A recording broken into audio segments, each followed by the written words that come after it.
un témoignage ce soir, celui de Jean. Jean qui est avec nous, policier dans une brigade de nuit des Hauts-de-Seine. Est-ce que vous pouvez nous raconter la nuit que vous avez passée? Donc, c'était la première nuit, mardi soir, la nuit de mardi à mercredi. C'était une nuit où on s'attendait à avoir des violences urbaines, hein, on n'était pas surpris, mais pas de cette intensité. En fait, c'est quelque chose qu'on n'a jamais connu. Ça a été vraiment spectaculaire, dans le mauvais sens du terme, bien sûr. Et tous les collègues ont eu peur. Tous. Il n'y en a pas un qui n'a pas eu peur. On a eu un déferlement de mortiers sur nous. On a été obligé d'utiliser des moyens de force intermédiaire, bien sûr. Mais à un moment donné, on s'est retrouvé à court et on est obligé de se réfugier dans les voitures. Et là, on était encore plus pris pour cible. Mais on était obligé de rester car il y avait les pompiers. Et si on partait, c'était les pompiers qui prenaient. Donc, au bout d'un moment, on est obligé de rester, de faire le travail. Vous avez combien d'années de carrière dans la police? Ça fait 13 ans que je suis dans la police. Et vous nous dites, c'est du jamais vu. C'était dans la nuit de mardi à mercredi. Vous ne vous êtes jamais autant senti en insécurité? Ouais, on s'est jamais senti plus en danger. C'était vraiment inédit, comme je l'ai dit, c'était vraiment une zone de guerre.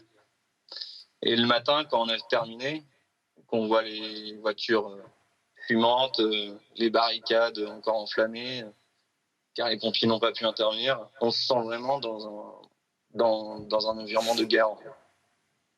C'est allé crescendo cette nuit-là? Ça a été du début à la fin à 100%. On n'a pas arrêté.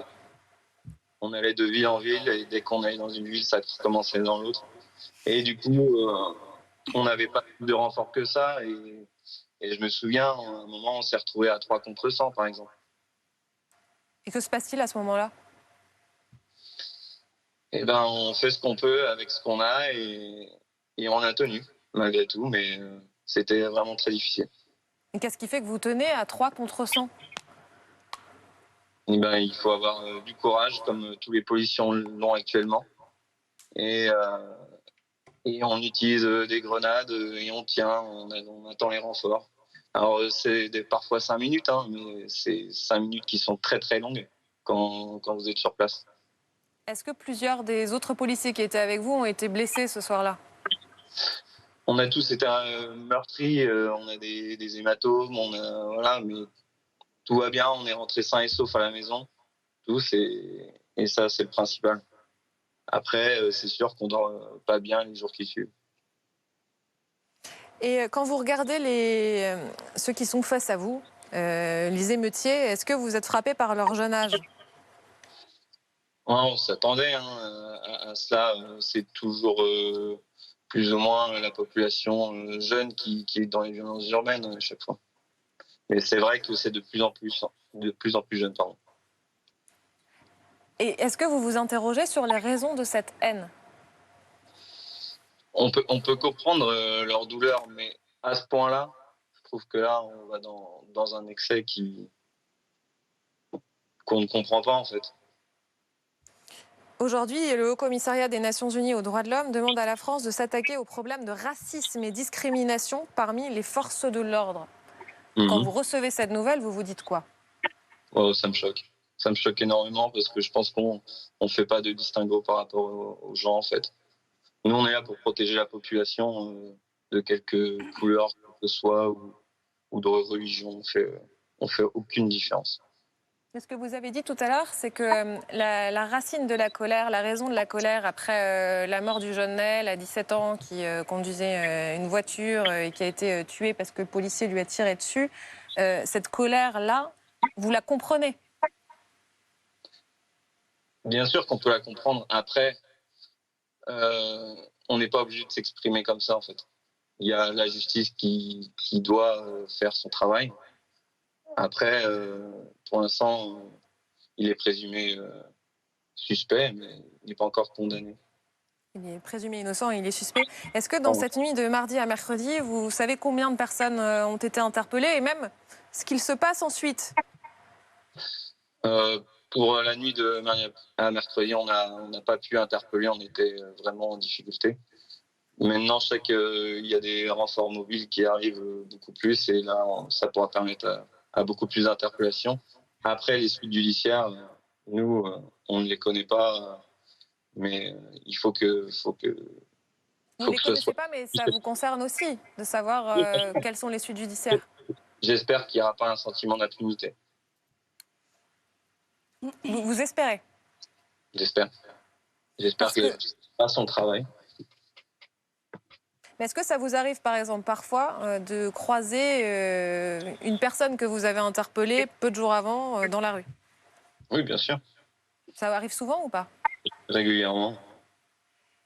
On va s'arrêter sur ce sentiment peut-être d'impunité, Christophe Barbier. On sait qu'hier, 875 personnes ont été interpellées. Enfin, on essaiera de suivre. On suit en même temps les comparutions immédiates avec nos journalistes qui sont sur place. J'espère qu'on pourra tout à l'heure vous raconter dans le détail ce qu'il se passe, parce qu'il y a des scènes qui sont souvent très fortes, notamment celle entre une mère et son fils que Justine Fontaine a pu voir tout à l'heure. Est-ce qu'il peut y avoir un sentiment d'impunité? Est-ce que ce sentiment d'impunité peut aussi expliquer ce qu'on est en train de vivre?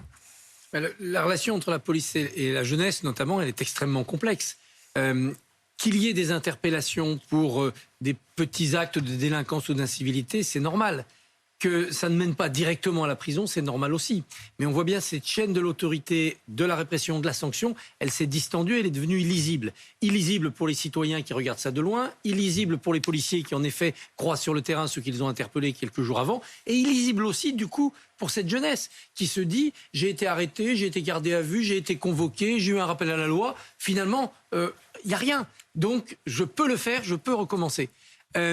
Dans le cas de Nahel, dans la tragédie de Nahel, le fait d'avoir été 2 fois arrêté pour refus d'obtempérer, dont une fois très peu de temps avant la tragédie, et le fait de se dire que ça n'a eu aucun impact sur ce jeune, puisque 2 jours après, il s'est retrouvé dans une situation de circulation automobile similaire. Ça veut bien dire que ce que l'État essaye de donner comme message à ces jeunes, attention, tu vas aller devant le juge des enfants, tu vas être convoqué, ça n'a aucun impact. Donc il faut réfléchir à nouveau à cela. Cela dit, durcir à la californienne, si j'ose dire, parce que c'est un État qui avait expérimenté ça aux États-Unis, et dire qu'à la première peine, il faut une sanction, qu'avec des récidives, on a d'un seul coup une peine automatique extrêmement lourde qui tombe, quelle que soit la gravité de l'acte nouveau commis. C'est sans doute pas efficient. C'est sans doute pas efficient. Il faut retourner à la recherche d'une efficacité pédagogique de la première sanction. Un policier m'arrête, m'interpelle, éventuellement m'emmène au commissariat, m'envoie devant un juge. Il faut que ça ait un effet éducatif, que ça me fasse réfléchir et que je ne recommence pas. C'est le même défi avec les parents. Quand Emmanuel Macron, avec un certain désarroi quand même, vient à la télévision dire aux parents « gardez vos enfants chez vous ». D'abord, ça donne l'impression qu'il est assez démuni en termes de chef d'État. Et ensuite, c'est le même message. C'est comment faire en sorte qu'un message d'autorité du père ou d'une mère vers un enfant soit efficace et que l'enfant réfléchisse et change de comportement. On est loin du compte. Yazid Karfi, vous organisez des ateliers police-population. Je voulais vraiment qu'on en parle ce soir. Parce qu'on s'interroge sur les raisons de la haine vis-à-vis des policiers. Vous essayez de créer du dialogue. Est-ce que ça marche? Du moins, j'essaye, mais on a un vrai problème avec la police. Les jeunes veulent parler avec la police et les policiers ne veulent pas venir. En général, c'est ça. On a organisé un forum l'année dernière. On était à peu près 200 personnes. On a réussi à convaincre 2 policiers à venir seulement en même temps. Non, on a une difficulté.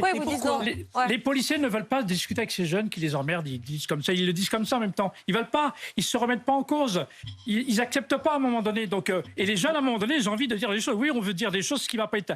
À chaque fois, je fais la démarche après au commissariat et le commissaire, il n'arrive pas à convaincre des policiers à y participer. Et ça se passe comment quand vous y arrivez? Vous me dites, il y en a 2 qui ont dit oui. Des fois, ça se passe. J'organise un débat. Il dit dites ce que vous avez à reprocher à la police. Et la police dit la même chose. Il y a pas le conflit, c'est positif, c'est la violence qui est négative. Et plus ils vont se parler, et plus ça va résoudre les problèmes. Ça arrive vraiment? Est-ce que vous avez un exemple où à la fin oui, des fois, quand on s'installe, on ramène des policiers qui viennent, on dit ouais, c'est un policier.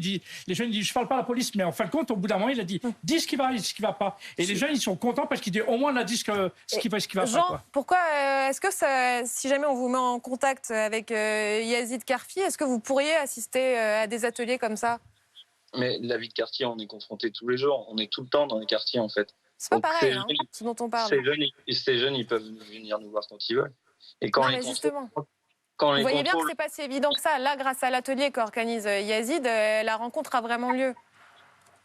Oui, sûrement, mais en fait, la rencontre, elle se fait déjà.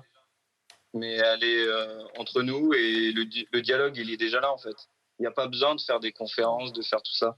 Il est où Je le pense dialogue? que le dialogue, Jean, il ce est qu'on est en train de bien. montrer justement, c'est qu'il n'y en a pas aujourd'hui. Enfin, en tout cas, il est difficile. Actuellement, il est difficile parce qu'il y a un conflit entre les jeunes et la police. Un conflit qui a des causes profondes, ça, vous le voyez, non? Oui, bien sûr. Enfin, je trouve Bien ça sûr. dommage. D'un côté, vous nous dites il faut qu'on trouve une façon de sortir de cette spirale infernale. De l'autre, il y a Yazid avec son initiative quand même qui est assez positive, qui consiste juste à faire qu'il y ait un dialogue entre vous et ces jeunes qui justement disent vous détester aujourd'hui. Faire que vous vous parliez pour que peut-être à la fin des a priori puissent sauter. Et vous me dites non, j'irai pas à l'atelier de Yazid, quoi. Moi, personnellement, je pense que c'est pas la meilleure solution.